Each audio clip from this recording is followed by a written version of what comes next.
Now, if we've gone and put a whole lot of assets, moved them from the individual names into the superannuation fund, I think it's pretty important that you understand then what happens if you pass away.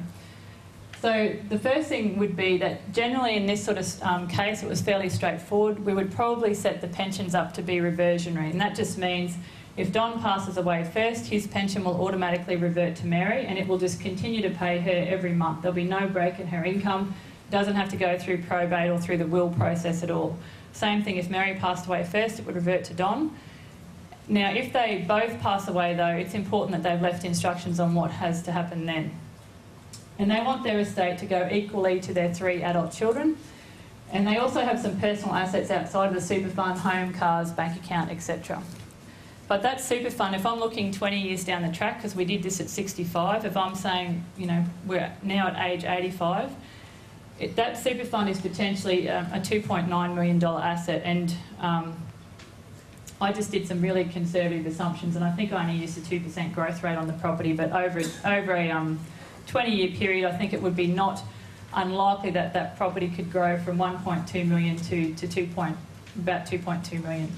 So I think it was 1988 that Joe Bjelke-Petersen actually abolished death taxes in Queensland, and after he did that, every other state in Australia then followed suit, and all death taxes were abolished, except in super, because it's separate legislation. So in superannuation, there's actually 2 different taxes that you need to be aware of if you pass away.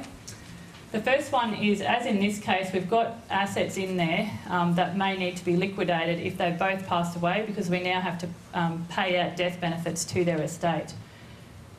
So unfortunately, the minute that you pass away, your super fund goes from being a pension fund to back into accumulation phase, and we're now back in a 15% tax vehicle. So in this particular case, the property has got $1,050,000 capital gain on it over that period.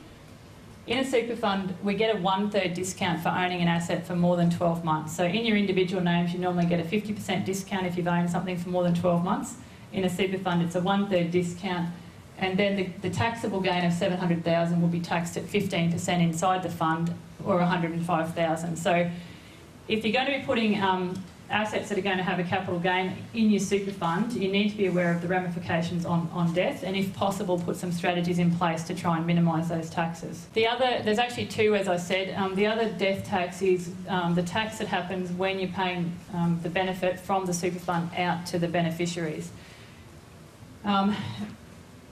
This is a little bit confusing, but if you go home tonight, I'm sure you all will, pull your super statements out and have a look. You'll have your member balance will be divided up between a tax-free component and a taxable component. And these components just come from where the contributions came from. So if you put in a tax-free non-concessional contribution, it's called tax-free when it gets in there, and it stays tax-free forever. Now, tax-free can be paid out tax-free to anyone. Doesn't matter whether they're a dependent or a non-dependent. If it's a taxable component though, it depends on whether the person it's being paid to is a dependent or a non-dependent. Now, the Tax Act actually describes whether you're a dependent or a non-dependent for tax purposes. A dependent is automatically a spouse, a child under the age of 18, a child under the age of 25 who is still financially dependent on you, so if you're paying their university fees, a disabled child, or an adult. It can be an adult child in limited circumstances, but only if you can really show that they're financially dependent on you. So if you've still got your 28-year-old child living at home, which some of you may do, and they've got their own job but they're living with you rent-free, that's probably not financial dependence, okay?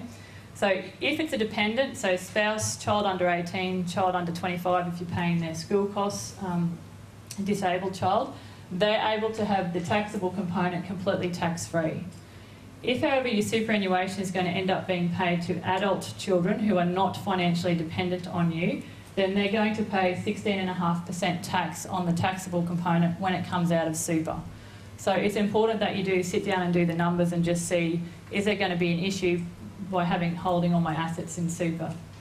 Now, in Don and Mary's case, they're not going to have an issue with this death tax because if you remember, all the money that went in as non-concessional contribution, so it will stay tax-free forever.